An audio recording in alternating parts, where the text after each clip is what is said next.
Και κύριοι, είμαστε το Ελλάδα έχει ταλέντο. Ο Μάκης από τις Καριές θα πει το Ελλάδα έχει ταλέντο, δεν ξέρω τι εκπομπή κάνουμε.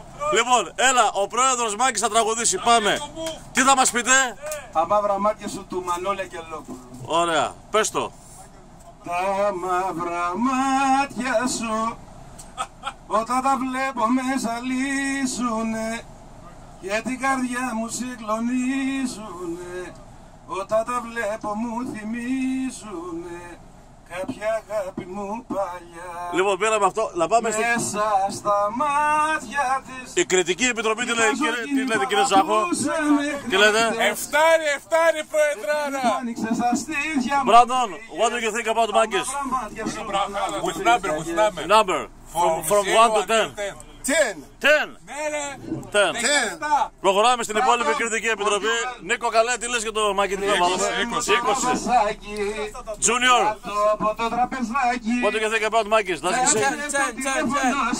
10. Εδώ, παιδιά, τι λέτε? Κόβεται. Τσιλούλης. 10 με τόνο και οι Καριές ανεβαίνουνε τρένο.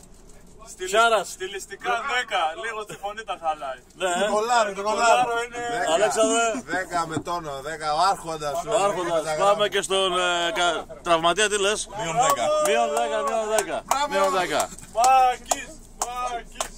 Λοιπόν, Αυτό είναι το δώρο μου δηλαδή για το τραγούδι. 20 σουβλάκια δώρο Έστω Γιάννη. από τώρα. Έστω Γιάννη.